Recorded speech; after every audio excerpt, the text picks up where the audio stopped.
आप लोग यहाँ आते हो गुरु महाराज के पास, किस लिए आए हो बताइए।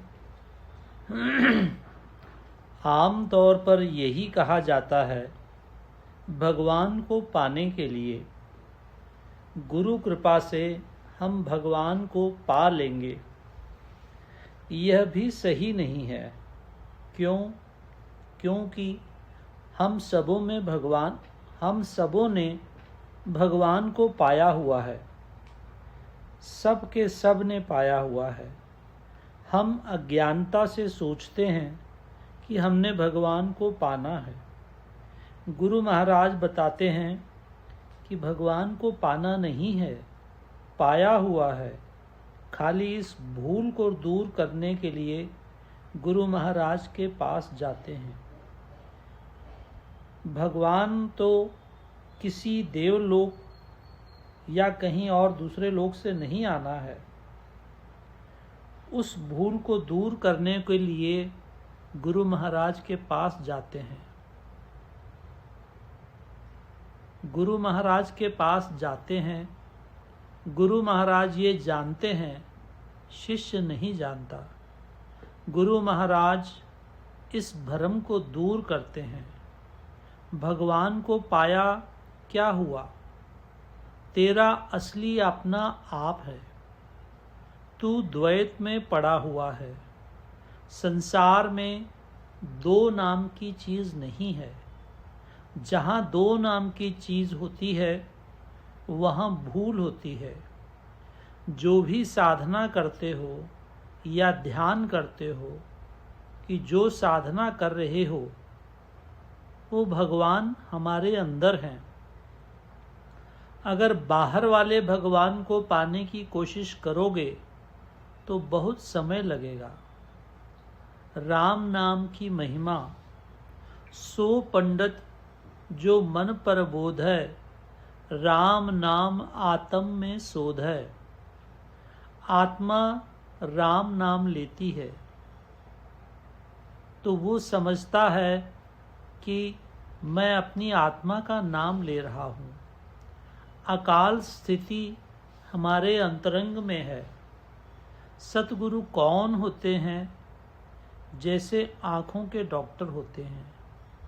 मोतियाबिंद जब होता है तो डॉक्टर उस झिल्ली को निकाल देता है। हमारे आत्मा में जो अकाल स्थिति है उस पर जड़ता का पर्दा पड़ा हुआ है। सतगुरु उस अहम के पर्दे को हटा देते हैं।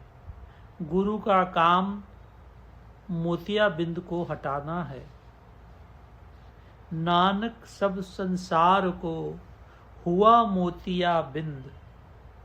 गुरु महाराज बताते हैं कि सत्य अंतरंग में है। मंदिरों में जाकर भगवान को पाना है। इस गलत अज्ञान को दूर करने के लिए गुरु महाराज के पास जाते हैं। ये तो पहली दूसरी सीढ़ी है। इसके बाद अंतरंग में जाना पड़ता है। वैराग्य में उसकी मूर्ति है। हमारी भावना से हम उसको चैतन्य करते हैं।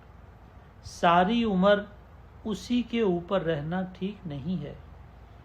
जब आगे बढ़ने के लिए सतगुरु की जरूरत है। जब आप अंतरंग में जाते हो, भले ही पहुंचते नहीं हैं, तो साक्षात समझो कि पूर्ण ब्रह्म के पास पहुंचे हो। स्वयं उसकी हजूरी में खड़े हो।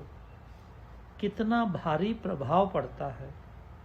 मंदिरों में जाने से प्रभाव पड़ता है तो क्या साक्षात सामने देखते हुए मन पर प्रभाव नहीं पड़ता? कितनी भारी किस्मत है।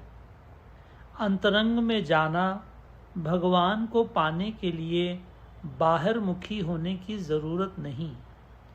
आत्मा ही परमात्मा है। दो तरीके हैं। पहला आत्म विचार, मैं कौन हूँ। पहला आत्म विचार, मैं कौन हूँ। सारा दिन विचार करना चाहिए, किस जगह से मैं उठ रही है, उस जगह में पहुंचना है। जब कहीं चोरी हो जाती है तो कुत्ते को छोड़ा जाता है, वो जाते जाते पहुंच जाता है। उसी तरह इस मैं की डोरी को पकड़ लेना चाहिए। जितना गहरे जाते जाओ उतना ही आनंद मिलता जाएगा।